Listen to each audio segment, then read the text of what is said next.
Welcome to வனதிஸ் kitchen. வாங்க இன்றைக்கி சூப்பராக ஒரு சாம்பார் ஒன்று வச்சு காட்டுறேன். சைனீஸ் ஃபுட்லலாம் பார்த்துருப்பீங்க, ஸ்ப்ரிங் ஆனியன் ஒன்று போடுவாங்க. அது ரொம்ப மெலீஸாக இருக்கும், பார்த்திங்கன்னா அது ரொம்ப தின்னாக இருக்கும்.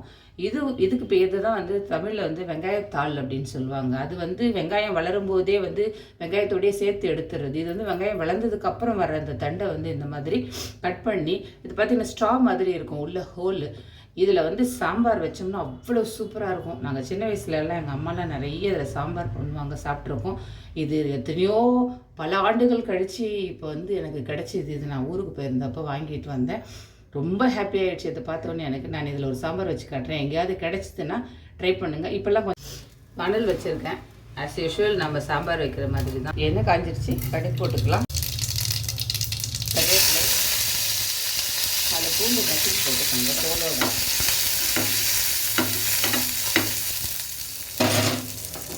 ஒரு அரை வெங்காயம் தான் போடுறேன், ரொம்பலாம் வெங்காயம் போடுறேன். 2 தக்காளி போட்டிருக்கேன். பருப்பு வச்செல்லாம் போடுவீங்களோ அந்த மாதிரி பருப்பு வேக வச்சு மசிச்சு வச்சுக்கோங்க.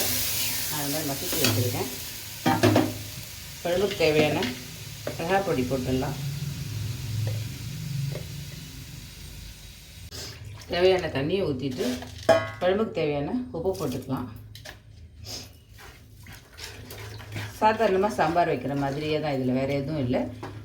நல்லா வந்து சாம்பார் கொதித்து மிளகாய் பொடியோட வாசனையெல்லாம் போகட்டும். சாம்பார் ரெடி ஆகிடுச்சு. நான் கொஞ்சம் அதிகமாக இருந்ததுன்னு வேறு வானலில் மாற்றிட்டேன். அது இப்போ சாம்பாருக்கு தேவையான புளியை விட்டுறேன். வெங்காயத்தாள் போடுறதுக்கு முன்னாடி புளியை ஊற்றிடுங்க, இல்லைன்னா அது கலர் மாறிடும். அது அப்படி சாம்பார் கொதித்து மிளகாய் பொடி வாசனை எல்லாம் போயிடுச்சு, புளி விட்டாச்சு. இப்போ கட் பண்ணி வச்சுருக்கேன். இந்த வெங்காயத்தாள் இந்த மாதிரி கட் பண்ணி வச்சுருக்கேன். இதை அப்படியே சேர்த்துக்கலாம். அதில் இது பல வருஷங்கள் கழித்து கல்லில் கிடச்சிது. இது பார்த்தே பல வருஷங்கள் ஆகுது.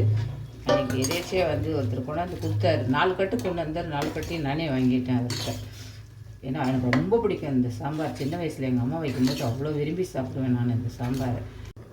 இந்த வெங்காயத்தாள் போட்டுட்டு ரொம்ப நேரம் வந்து வேக வைக்க வேண்டாம். நம்ம அதில் சைனீஸ் ஃபுட்லெல்லாம் பார்த்திங்கன்னா ஃபைனலாக போட்டு அப்படி எடுத்துருவாங்க. ஆனால் இது அதை விட கொஞ்சம் திக்காக இருக்கிறதுனால இதை கொஞ்சம் நேரம் வேக வைக்கிறோம், அவ்வளோதான். ரொம்ப நேரம் வேக வச்சிங்கன்னா கலர் மாறிடும். பாருங்கள் சாம்பாரோட கலர் எவ்வளோ சூப்பராக இருக்குது. இந்த எல்லோ கலரில் அந்த க்ரீன் சூப்பராக இல்லை. ட்ரை பண்ணி பாருங்கள். வெங்காயத்தாள் சாம்பார் ரெடி ஆகிடுச்சு. ட்ரை பண்ணி பாருங்கள். பிடிச்சதுன்னா லைக் பண்ணுங்கள், ஷேர் பண்ணுங்கள், சப்ஸ்கிரைப் பண்ணுங்கள். நன்றி, வணக்கம்.